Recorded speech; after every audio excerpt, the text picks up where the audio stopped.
Quem tem 60 anos ou mais, ou 55 anos de idade e 15 em benefício, está isento deste pente fino? É a pergunta que a gente mais tem recebido aqui, outras também, e que a gente vai responder nesse vídeo para você. Posso pedir para você deixar um joinha aí, um like, para a gente poder espalhar esse vídeo para todo mundo, né? Facilitar para todo mundo ter acesso a este conteúdo. Quero perguntar para vocês também, vocês acharam justa a entrada do B94 no pente fino, por ser um benefício indenizatório, por ser um benefício abaixo do salário mínimo? Vocês acharam justa a entrada do pente fino? Deixa aí nos comentários que a gente quer saber. Para nós, não, foi muito injusta. E eu vou explicar aqui para vocês. Olha só, criado em 2016, o Programa de Revisão dos Benefícios por Incapacidade, popularmente conhecido como pente fino, tem o objetivo de fazer perícias médicas para localizar benefício irregular, embora a revisão feita em escala termine atingindo indevidamente a renda de muitos que estão no seu direito. Ou seja, como é um volume muito grande de benefícios, algumas injustiças acabam acontecendo e são corrigidas na justiça. Ou seja, você tem o benefício cortado e aí tem que ir lá para a justiça para poder corrigir, enfim. E aí foi muito tempo sem receber, você ficou sem seu dinheiro, atrapalhou suas contas, enfim. Resolve, mas o prejuízo é enorme. Tradicionalmente, o programa se limitava a auxílio-doença e aposentadoria por invalidez. Os titulares do auxílio-acidente, benefício pago em razão de sequelas herdadas por eventos acidentários, eram poupados até então. Porém, o sossego deles acabou com essa nova MP que já virou lei, MP 1113.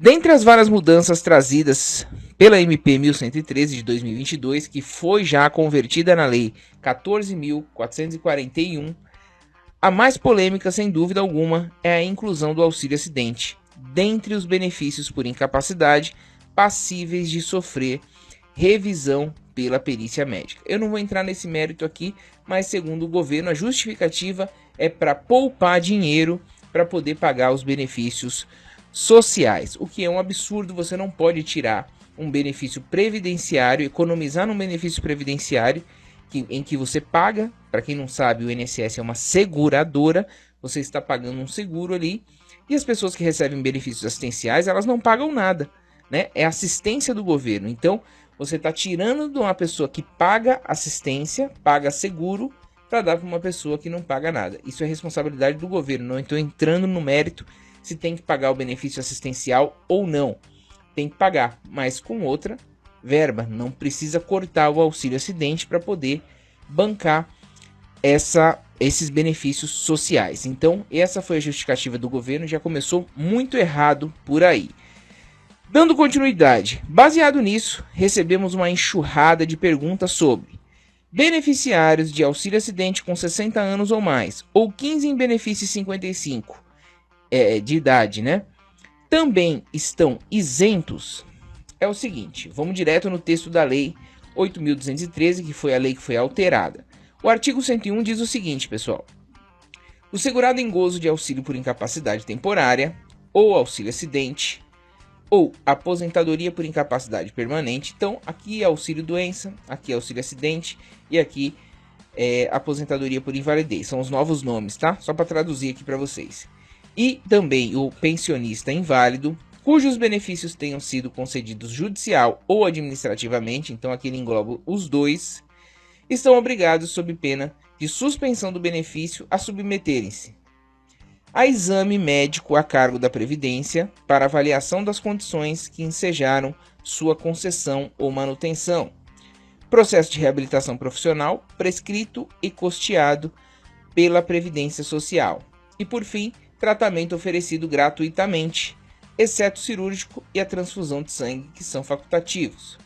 E aí vem o parágrafo 1º aqui, que diz o seguinte: o aposentado por invalidez e o pensionista inválido que não tenham retornado à atividade estarão isentos do exame de que trata o caput, ou seja, o que a gente falou anteriormente aqui, deste artigo, após completarem 55 anos ou mais de idade e quando decorridos 15 anos da data da concessão da aposentadoria por invalidez ou do auxílio-doença que a precedeu. Então, perceba, o artigo aqui, ele limita essa isenção a aposentado por invalidez e a pensionista inválido. Próximo, após completarem 60 anos, também relacionado ao aposentado por invalidez e também ao pensionista inválido. A isenção de que trata o parágrafo 1º não se aplica quando o exame tem as seguintes finalidades: verificar a necessidade de assistência permanente de outra pessoa para a concessão de acréscimo de 25% sobre o valor do benefício, conforme dispõe o artigo 45. Verificar a recuperação de capacidade do trabalho mediante solicitação do aposentado ou pensionista que se julgar apto.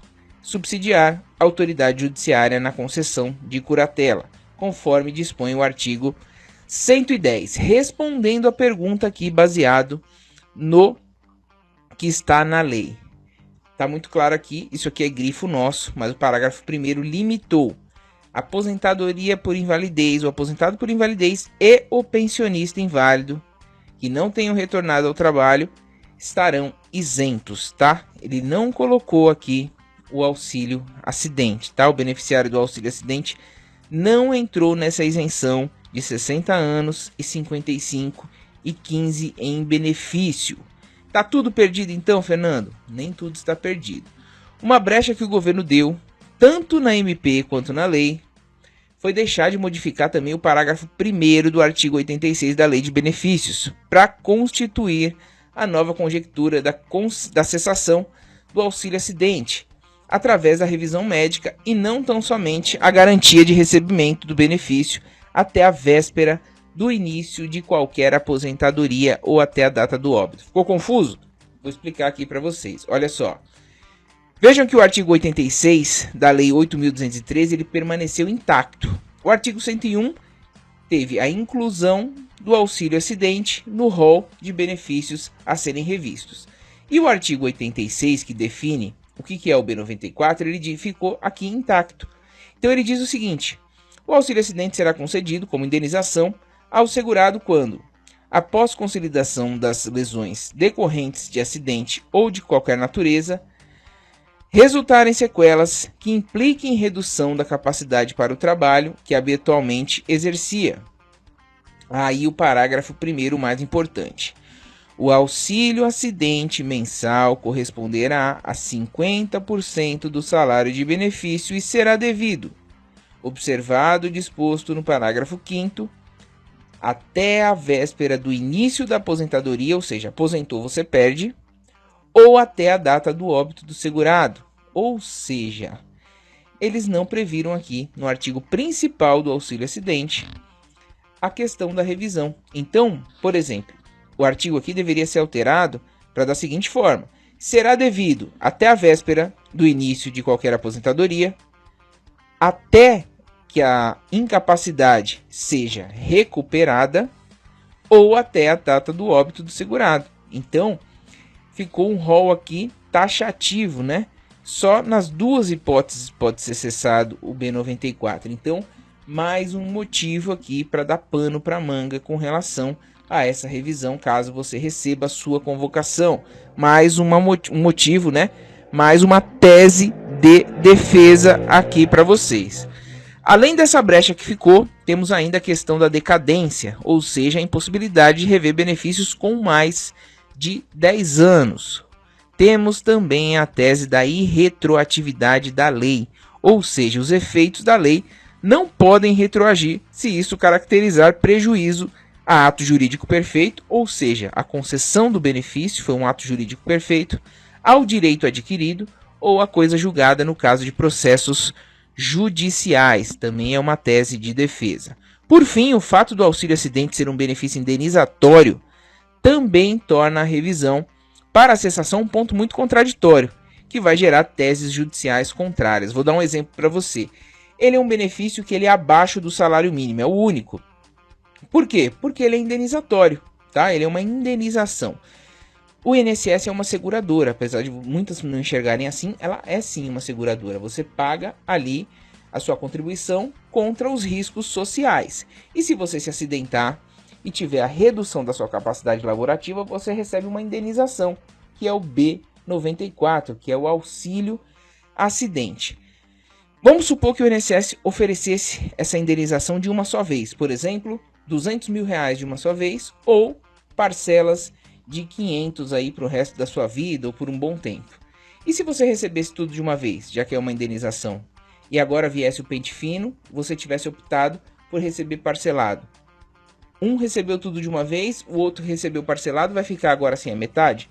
Então, não tem muito cabimento quando você fala em indenização, você cortar essa indenização porque a pessoa se recuperou. Ficou muito contraditório também. O fato de ser um benefício indenizatório realmente torna inviável, torna pelo menos aí muito estranha, né, descabida uma revisão no pente fino, no auxílio acidente. Porém, antes de tudo isso acontecer, pode ser que você seja convocado.